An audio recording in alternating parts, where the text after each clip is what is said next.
এডিআৰিৰ মৌখিক পৰীক্ষা অহা 17 জুনৰ পৰা আৰম্ভ হ'ব। আপোনালোকে জানে এডিআৰি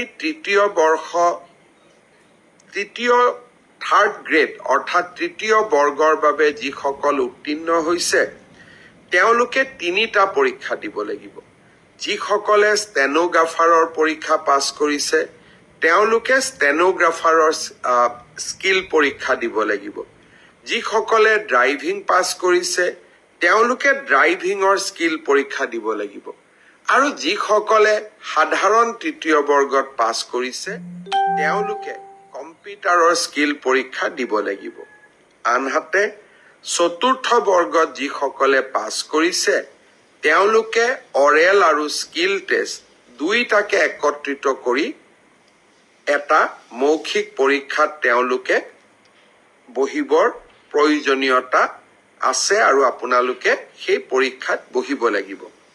মই আশা কৰোঁ আমি জুলাই মাহৰ 15 তাৰিখৰ আগতে এই মৌখিক পৰীক্ষা বা স্কিল পৰীক্ষাৰ গোটেই পৰ্যায়টো শেষ কৰিম আৰু মই আগতে কৈ অহাৰ দৰে 10 অক্টোবৰৰ দিনাখন আমি আপোনালোকৰ হাতত যোগ্যজনৰ হাতত নিয়োগ পত্ৰ তুলি দিবলৈ প্ৰচেষ্টা কৰিম। 10 অক্টোবৰৰ দিনটোতে আমি post graduate teacher, graduate teacher, LP, এমিৰ শিক্ষক আৰু স্বাস্থ্য বিভাগৰ বিভিন্ন পৰীক্ষাত উত্তীৰ্ণ হোৱা আৰু এডিআৰিৰ পৰীক্ষাত উত্তীৰ্ণ হোৱা এই আটাইসকলকে একেলগে খানাপাৰা ফিল্ডলৈ মাতি আনি আমি নিযুক্তি পত্ৰ আগবঢ়াম।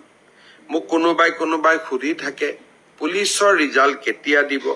সকলো ৰিজাল্ট আমি এনেকে দিম যাতে আপোনালোকৰ হাতত আমি 10 অক্টোবৰৰ দিনাখন আমাৰ নিযুক্তি পত্ৰ আমি হাতত তুলি দিব পাৰোঁ। বহুতে মোক সুধিছে যে এডিআৰিৰ নতুন এডভাৰটাইজ কেতিয়া হ'ব? পুলিচৰ নতুন এডভাৰটাইজ কেতিয়া হ'ব? মই আশা কৰোঁ অক্টোবৰ মাহত নিযুক্তি পত্ৰ দিয়াৰ পিছতেই আমি নৱেম্বৰ মাহত নিশ্চয় আকৌ চৰকাৰী চাকৰিৰ বিজ্ঞাপন দিবলৈ সক্ষম হ'ম। শ্ৰদ্ধাৰ ৰাইজ, অহাকালি দিনটো এটা গুৰুত্বপূৰ্ণ